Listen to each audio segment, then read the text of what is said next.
সত্য থেকে সত্যের মধ্যে যাওয়াটা বেদান্ত শিখি। বেদান্ত কি শিখিয়েছে? মন্দিরে যাওয়া শেখায়নি। বেদান্ত শিখিয়েছে মানুষের মাঝখানে যাওয়া। এবং বেদান্ত যা বলছে তা করে দেখাচ্ছে। আমরা সংখ্যায় কম হতে পারি, কিন্তু আমরা শক্তিশালী। আমাদের মধ্যে সত্য আছে।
আমরা দৃষ্টান্ত দিয়ে কথা বলি। এই মেয়েটা দৃষ্টান্ত দিলাম, এমনি গান গাওয়া হয়নি। মেয়েকে আমাকে বলেছিল আমি গান জানি না, এবং শুধু গান জানে না, এবং এমন গান যেটা আমাদের আদর্শ, যে আমরা কামিয়াব হবো, আমরা হাতে হাত ধরে চলবো। বিদ্যাসাগরের জীবনের একটা ছোট্ট ঘটনা। বিদ্যাসাগরের নাম আমরা শুনেছি, যারা বাংলা, যারা আসামের, তাদের কথা আমি জানি না। তিনি বিরাট পণ্ডিত ছিলেন, বাংলার ভাষার স্রষ্টা। তিনি বিরাট লোক ছিলেন, বিরাট পণ্ডিত ছিলেন। তাকে জমিদার বাড়িতে একবার নেমন্তন্ন করা হয়েছিল। এই জমিদার বাড়িতে বসে তাকে যখন পরিবেশন করা হলো, তাকে 35টা বাটি দিয়ে, নানা রকমের খাবার দিয়ে তাকে পরিবেশন করা হলো। তখন বিদ্যাসাগর মহাশয়ের নাম অনেক অতীতে অনেক বিখ্যাত তিনি। বিদ্যাসাগর মহাশয় খেতে বসেছেন, জমিদার সমেত তার পার্শ্বটা ঘিরে রয়েছে, এবং বিদ্যাসাগর মহাশয় বাটিতে যে খাবারগুলি রয়েছে তার একটাও ছুঁয়ে গেছেন না। তিনি নুন দিয়ে ভাত খেতে শুরু করলেন।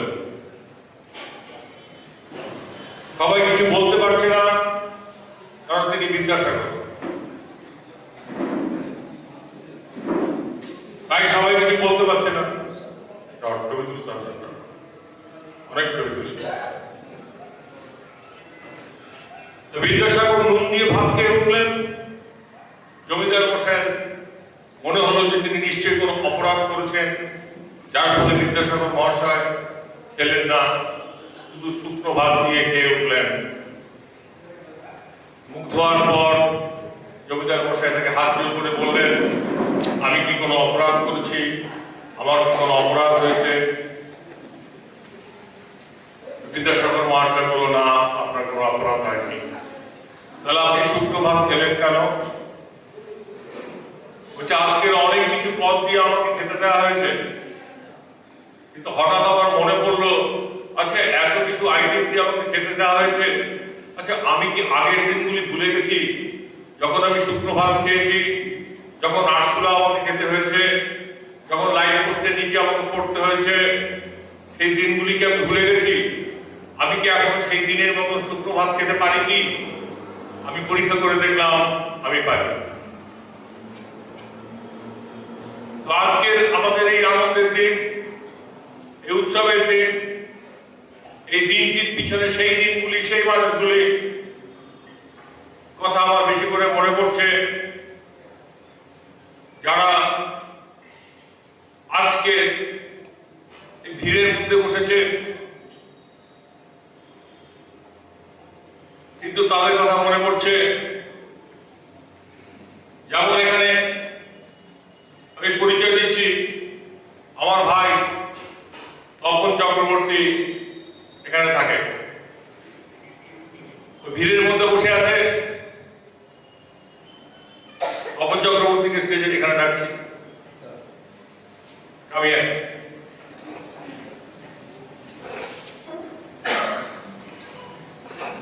এই আমার ভাই খুব সাধারণ, খুবই সাধারণ,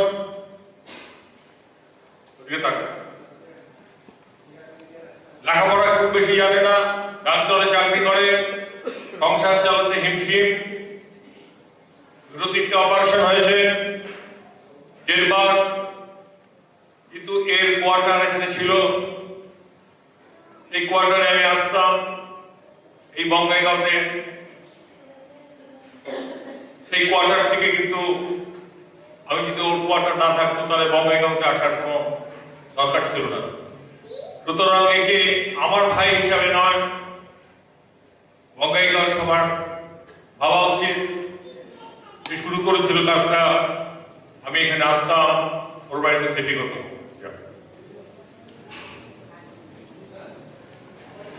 এখানে আমার সেই ম্যাডাম নেই, কি নাম, যার বাড়িতে উঠেছিলাম, কি নাম, নমিতা ভট্টাচার্য। 3 দিন তার বাড়িতে গেছিলাম। যখন গৌহাটির লোকেরা আমার নাম শুনলে রেগে উঠছে, নাম শুনলে খেপে উঠছে, তখন নমিতার ভট্টাচার্যের বাড়িতে গেছিলাম। 3 দিন আমাকে রাজার মতো রেখেছিল এবং বঙ্গাইগাঁওর ছেলেমেয়েরা ছুটে এসেছিল আমার কাছে। তাদের কথা ভুললে চলবে না। এখানে বিশেষ করে আলাদা করে বঙ্গাইগাঁওর যে ছেলেগুলি, তাদের আলাদা করে আমি নাম বলছি না, কিন্তু এখানে একজনের নাম আমি বলতে পারবো। আমি ম্যাডামের নাম করছি না, যিনি অসুস্থ হয়ে আপাতত সুস্থ হয়েছেন, কিন্তু তার হাজবেন্ড পরেশ ভট্টাচার্যের নাম আমি করছি। তার মায়ের নাম আমার মনে পড়ছে। আমি সেই বাড়িতে যে আদর যত্ন পেয়েছি, পরেশ ভট্টাচার্য নীরবের নেতৃত্বে খুব বেশি করে যুক্ত না থাকলেও এই আন্দোলনের যে তার মন আছে সে প্রমাণ করেছে। আজ সে আমাদের মধ্যে উপস্থিত, কিন্তু সে একজন প্রফেসর, সে সাধারণ মানুষের মাঝখানে বসেছে, কিন্তু যে আমাকে সে সম্মান দিয়েছে, আমি কিন্তু তাকে সে সম্মানটা দিতে পারিনি। আজকে আমাকে লোকে ভগবান বলছে, ফুলের মালা দিচ্ছে, আমার জন্য আলাদা চেয়ার। কিন্তু এখন আমি সুপ্রভাত খেতে পারি। আমি বলিনি সে দিনগুলিকে। আমি এই ছেলেগুলির জন্য কামাখ্যা স্টেশনে, আগের স্টেশনে আমি দাঁড়িয়ে থাকতাম, বলতাম যে তোদের জন্য আমি দাঁড়িয়ে আছি। এখানে মুন আছে, যার বাড়িতে আমাকে আশ্রয় দিয়েছিল। এখান থেকে চলে যাওয়ার সময় মুনের ভাই আমাকে বলেছিল, আপনাকে আজকে যেতে দেবো না, অনেকটা মস্তানি করে বলেছিল। আমি তাকিয়ে দেখেছিলাম ছেলেটাকে, আরে এত মস্তানি করছে। কিন্তু সেই ছেলেটার বউ এখন কলকাতায় যায়, আমি তাদের কথা বলতে পারি না। আজকের এই কৃতিত্ব, আজকের আমাদের এই আনন্দ, এই আনন্দের পিছনে প্রতিটি মানুষের ছোটখাটো অবদান। এখানে একটা মেয়ে আছে যে আমাকে 10 টাকা করে পাঠায় টিফিনের পাশাপাশি। ম্যাডাম একটা কঠিন রোগে ভুগে উঠেছে, প্রতিদিন কথা হয়েছে নানাভাবে, একটা দুঃখের কথা বলেনি, একটা কষ্টের কথা বলেনি। আমি বলছি আমার বেদান্তের জয় হোক।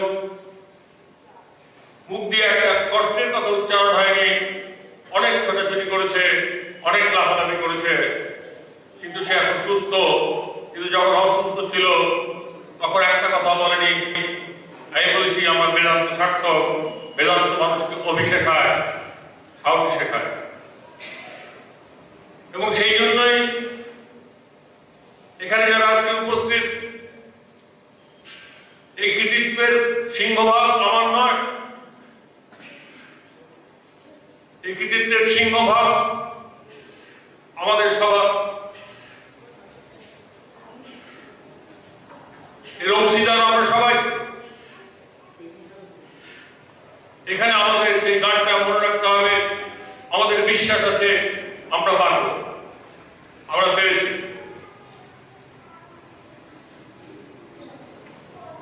দুদিন ধরে অনুষ্ঠান হচ্ছে,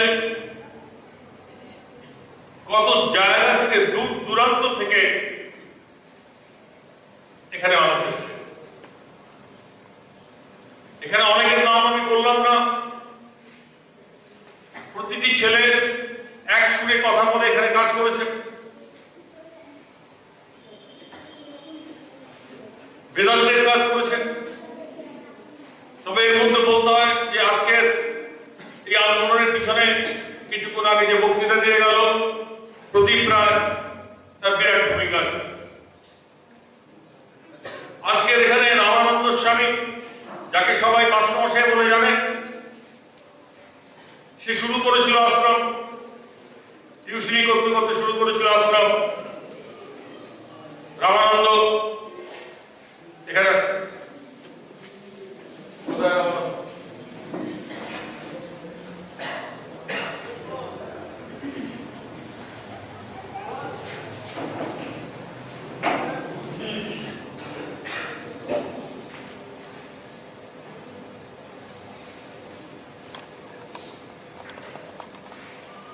এখন সবাই দেখি, আপনারা চেনেন নাকি?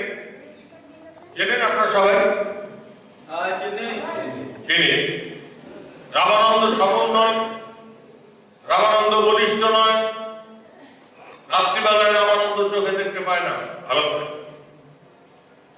তার চোখে ছানি পড়ছে, এবং সবাই জানে রাত্রিবেলায় সে ভালো করে চোখে দেখতে পায় না।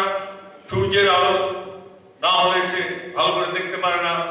ডাক্তাররা, বড় বড় ডাক্তার দেখানো হয়েছে, কিন্তু তারা বলেছে এই রোগের কোনো ট্রিটমেন্ট নেই। সে কিন্তু বেদান্ত সোসাইটির একজন রামানন্দ স্বামী, এবং সে দাঁড়িয়েছে যেভাবে, তাতে কি মনে হয় যে সে দেখতে পায় না ভালো করে চোখে? না, বলিষ্ঠ। সে যখন হাঁটে, রাস্তা দিয়ে বলিষ্ঠ ভাবে হাঁটে, এটা বেদান্ত তাকে সাহায্য করে। এবং সে শুরু, এটা গৌরব যে রামানন্দ এই বঙ্গাইগাঁওর ছেলে, অপূর্বানন্দ এই বঙ্গাইগাঁওর ছেলে, তারা দুজন সন্ন্যাসী হয়েছে। তারা সাধারণ ঘরের ছেলে, এবং সন্ন্যাসী হওয়া কত সোজা নয়, তাহলে আরো সন্ন্যাসী হতো। এটা বেদান্ত, নাহলে ভেঙে পড়তো, অস্থির হয়ে যেত। বয়স কম, এরা বেনারস যাচ্ছে, এরা নানা জায়গায় যাচ্ছে, এদের সব নিয়ে বেদান্ত সোসাইটি, এদের সবকিছু নিয়ে বেদান্ত সোসাইটি। আজকে ভারতবর্ষ থেকে নানা লোক শুধু এখানে আসেনি। আমি কলকাতা থেকে লোক আসতে বারণ করেছি, তাই তারা আসেনি, তারা আসতে চাইছিল। আজকে বিদেশ থেকে এখানে লোক আসছে, তারা দেখে যাচ্ছে, আর নতুন করে দেখে যাবে।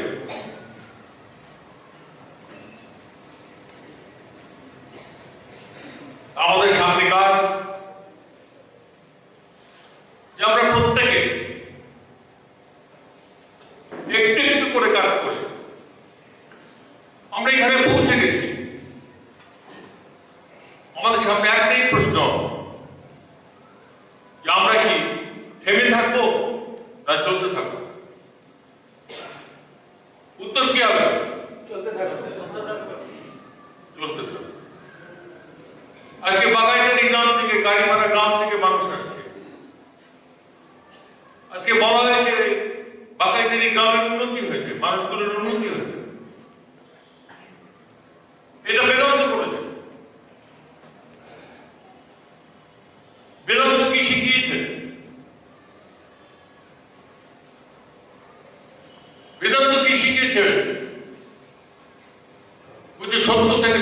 করতে যাওয়াটা বেদান্ত শিখি। বেদান্ত কি শিখিয়েছে? মন্দিরে যাওয়া শেখায়নি। বেদান্ত শিখিয়েছে মানুষের মাঝখানে যাওয়া, এবং বেদান্ত যা বলছে তা করে দেখাচ্ছে। আমরা সংখ্যায় কম হতে পারি, কিন্তু আমরা শক্তিশালী। আমাদের মধ্যে সত্য আছে। আমাদের শাস্ত্রে বলেছে যত্র জীব তত্র শিব। আমরা শুনেছি, আমরা বিশ্বাস করতে পারিনি। এটা আমরা বিশ্বাস করতে পারিনি যে আমি শিব, আমি শিবের মাথায় জল ঢালতে ব্যস্ত হয়ে থাকি। বেদান্ত আমাদের শিখিয়েছে আমরা শিব। তাই আমাদের কাছে একটাই কথা, বেদান্তের মূল সুর। আজকের এখানে 25,000 টাকা দিয়ে বাড়ি ভাড়া করা হয়েছে, যেখানে 200 টাকা বাড়ি ভাড়া করে থাকবার আমাদের জায়গা ছিল না। আমাদের বাড়ি ভাড়া করে আমাদের বলা হয়েছিল তোমরা উঠে যাও। সেই বাড়ি ভাড়াটা দেওয়ার ক্ষমতা আমাদের ছিল না। সেখানে আজকে 25,000 টাকা শুধু বাড়ি ভাড়া দেওয়া হয়েছে। এই খরচ মানুষ যোগাচ্ছে কাকে দেখে? ভগবানকে দেখে না। কোথায় ভগবানকে দেখে? আমি তো কলকাতায় থাকি, আর আমাকে দেখার মধ্যে কি আছে? বলছে না, আমার আত্মবিশ্বাস। সেই জন্যই আমাদের কৃষ্ণ নামের সময় হয়েছে, আমাদের কাজের দায়িত্ব বেড়েছে, আমাদের ঐশ্বর্য এসেছে। আমাদের 35টা বাটিতে আমাদের খেতে দেওয়া হচ্ছে। এখন আমাদের পরীক্ষার সময় যে আমরা খালি ভাত, শুকনো ভাত আমরা এখন খেতে পারি কিনা? কি উত্তর হবে? আমরা পারি কি পারি না? পারি। আল্লাহ। আর এখানে দেখানো হচ্ছে আমাকে ভগবান বলে দেখানো হচ্ছে। আমি যদি ভগবান হই, তাহলে তোমরা কারা? সিংহ যদি তার বাচ্চা প্রসব করে, তাকে কি ছাগলের বাচ্চা বলা হবে না সিংহের বাচ্চা বলা হবে? কি বলা হবে? আমরা কারা?